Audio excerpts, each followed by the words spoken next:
I still remember that night.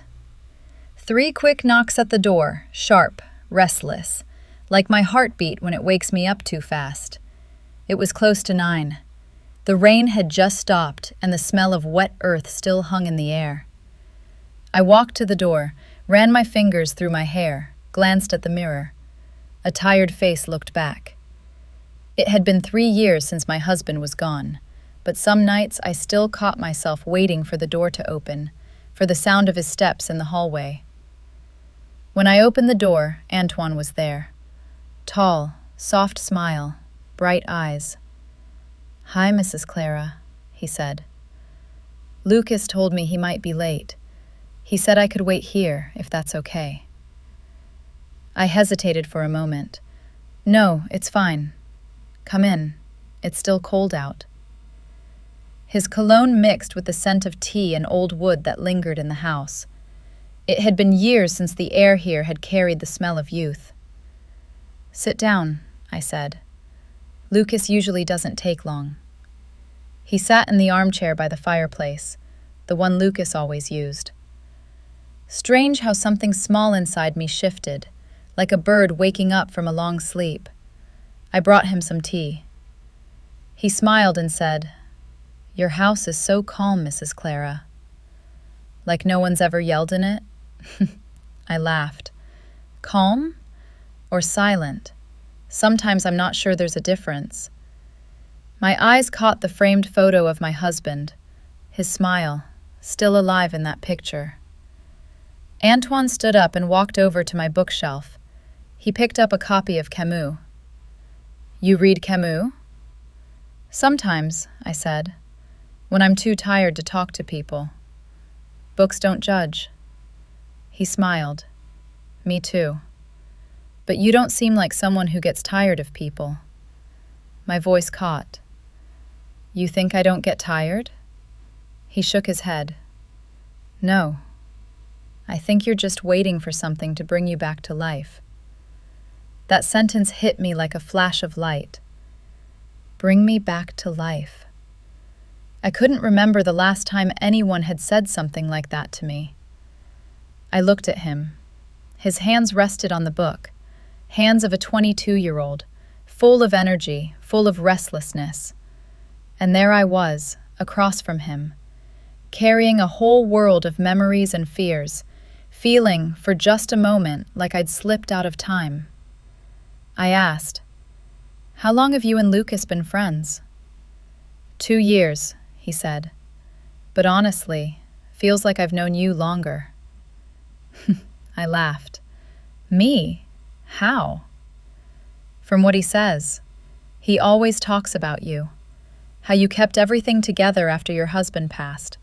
The house, him, even your smile." Something tightened in my throat. I looked away. I didn't want him to see it. Silence. Only the ticking of the clock. He asked, "Are you always this quiet?" "No," I said softly. "Only when I don't know what to say."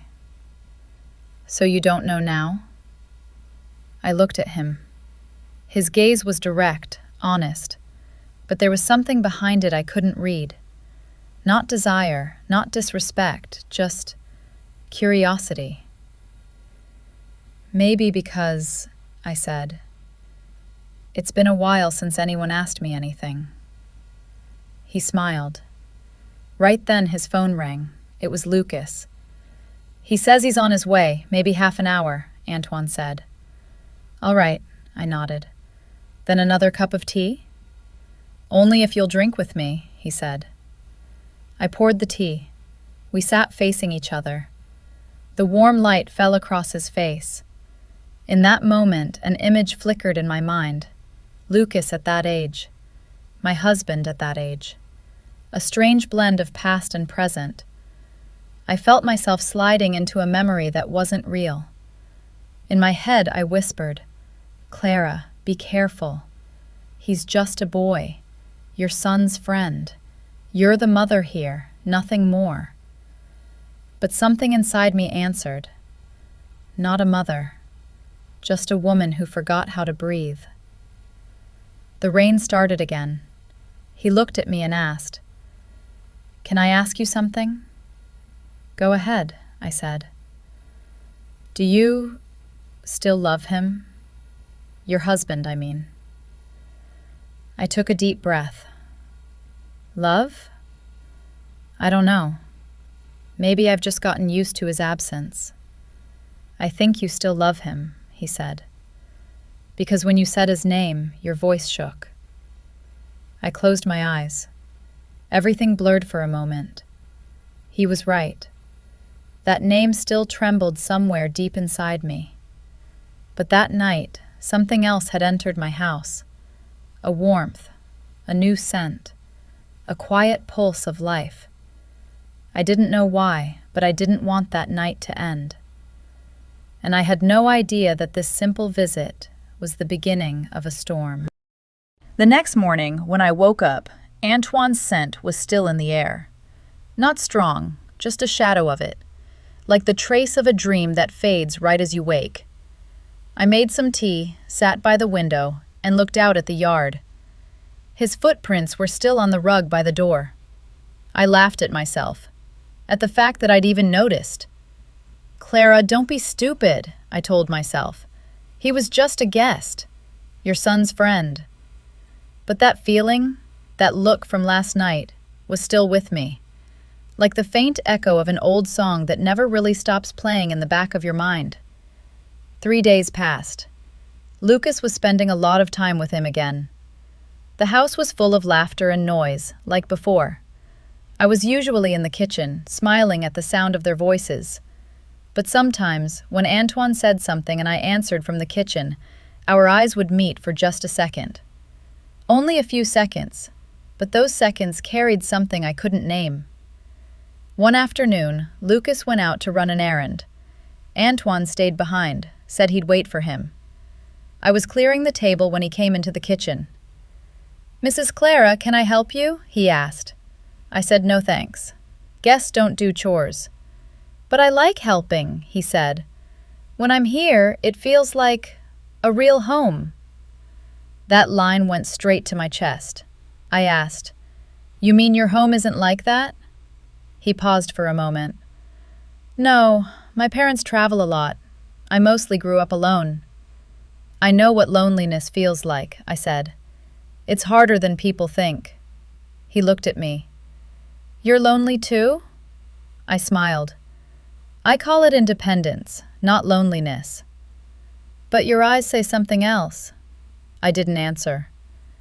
Outside, I could hear the rain starting again. My hand froze on the wet dish in the sink.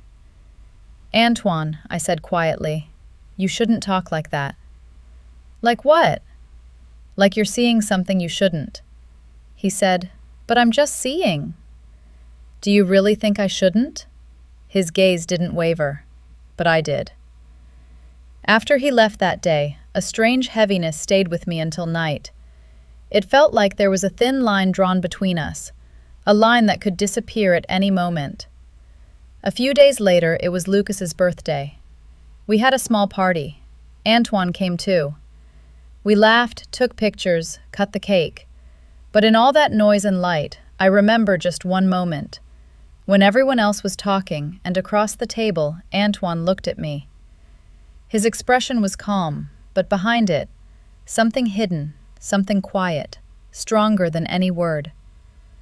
Later that night, after everyone left, I stayed behind to clean up.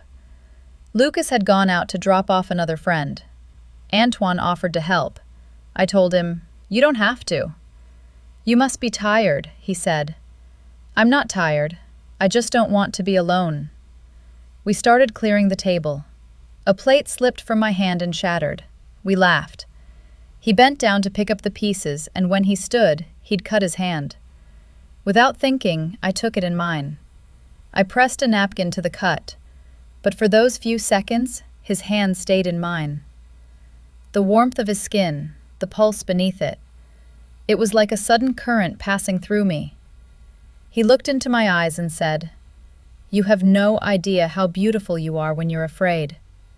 My heart jumped. I pulled my hand away. "Antoine, that's enough," I said. He lowered his head. I'm sorry. I didn't mean to upset you. You didn't, I said. It shouldn't be like this between us. That night, after he left, his scent lingered on my hand. I washed it several times, but it wouldn't go away. Like something invisible had clung to my skin. That night, I dreamed my husband was alive. He came home, but I couldn't see his face. I only heard his footsteps and a distant voice asking, "Clara, are you still alive?" I woke up with my heart pounding. The window was half open, the curtain swaying in the wind. That night, I knew something was forming between Antoine and me. Something that wasn't love, wasn't desire, just a quiet connection, a need to see and be seen. I didn't want it, but I didn't run from it either. I didn't know where it would lead, only that it was already too late to ignore. That afternoon, the pale winter sunlight was falling across the living room wall.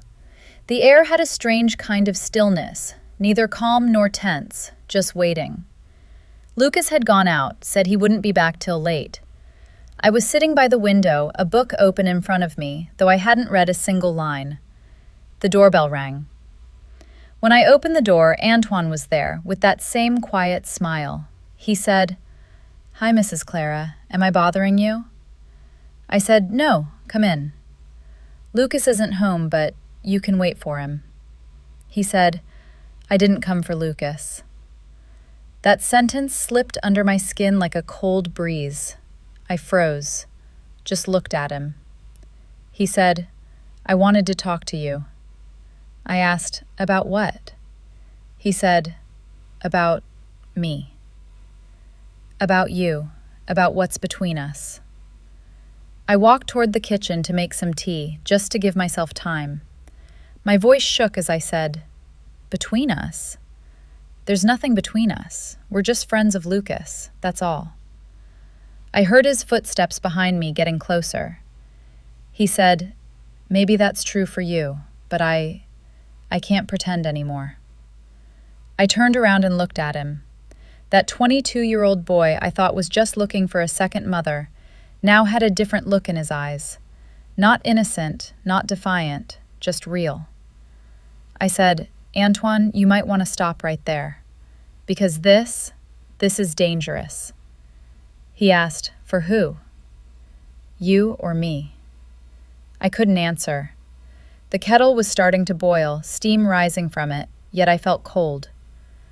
"You're still young," I said. "Whatever you think you're feeling, it's temporary. I'm just a woman whose husband died, and you're just being kind." He stepped closer. "No, it's not pity. You think I don't know what I feel, but I do. I love you, Clara." For a second, everything went still. The ticking clock, the steam, our breathing. "Don't say that," I whispered. "Antoine, you don't know what you're saying." "Yes, I do," he said. "Every time I see you, every time you speak, I feel like I can breathe. You have no idea what you've become to me." "Stop," I said. "I'm your friend's mother. This isn't right." He said, "Right? Who decides what's right? I'm just being honest." It felt like the ground shifted under me. I took a step back. "You don't understand. I trusted you. I thought you were like a son to me." He said softly, "I don't want to be your son." That last sentence hit me like a slap. I grabbed the edge of the table to keep from falling. I wanted to run, but my legs wouldn't move. "Go, Antoine," I said. "Please, go now, before you say something we can't take back." He was silent, just looked at me. His eyes were full of something I didn't want to see. Desire, sincerity, confusion. "Please," I said again. After a moment, he turned and left. When the door closed, I took a deep breath, but it felt like part of the air had gone with him. I sat there until nightfall, staring at the wall. I don't know how many hours passed. Then a message came through. It was from Antoine. It said, "I don't regret what I said, but if it upset you, I won't come anymore."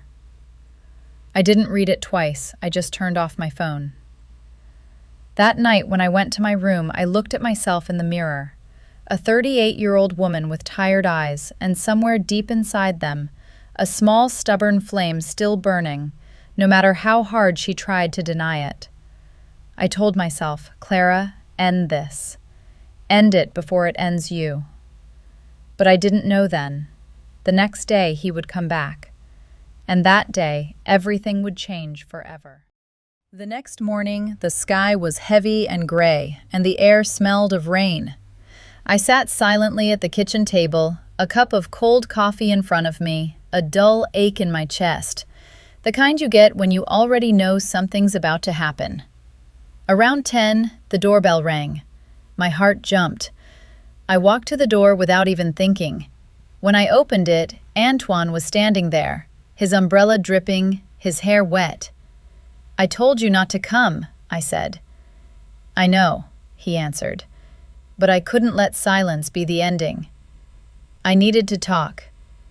I stepped aside. He came in. His clothes smelled like rain. He sat down in the same chair where Lucas always sat. I sat across from him. Between us, a table, an empty cup, and 1,000 unspoken words. I said, "Antoine, I thought about you all night, about what you said, about me, about everything. Maybe you believe there's something between us, but what you're looking for, it isn't in me." He said, "You don't understand. I've never loved anyone like this before. You're different." "No, Antoine," I said softly. "I'm not different. I'm just older, and you're looking for someone to fill the empty space inside you. I'm just the shadow of what you're searching for." He went quiet, stared down into the empty cup. Then he said, "Maybe you're right, but I can't stop myself." Before I even realized what he was doing, he stood up, came closer, and took my hand. Time seemed to freeze. His warmth spread across my skin, but a strange chill moved through me. "Antoine," I said, my voice trembling, "let go." "Just for a moment," he whispered. "I just wanted you to know it's real." "No," I said, "it's wrong." I pulled my hand away and stepped back until I hit the wall. My voice rose, maybe for the first time since my husband died. "I'm not the woman you're looking for. I'm a lonely mother, a widow, a broken person. You shouldn't find life in me again. It's a sin, Antoine, not by law, but by heart." He looked at me then, eyes shining with tears. Quietly, he said, "I'm sorry. I thought maybe you felt it too." I said, "No. I just felt sorry for you. That was my mistake.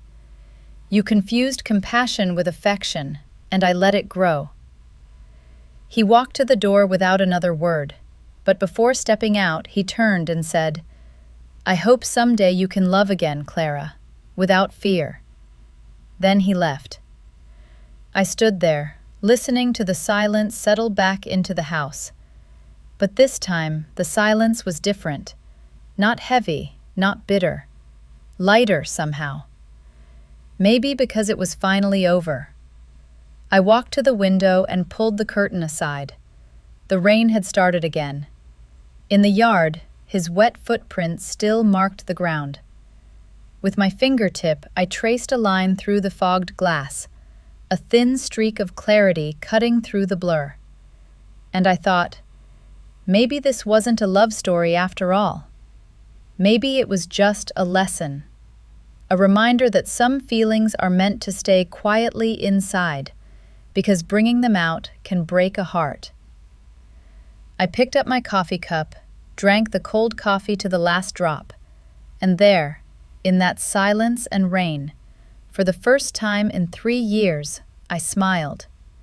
A smile that hurt, but was honest.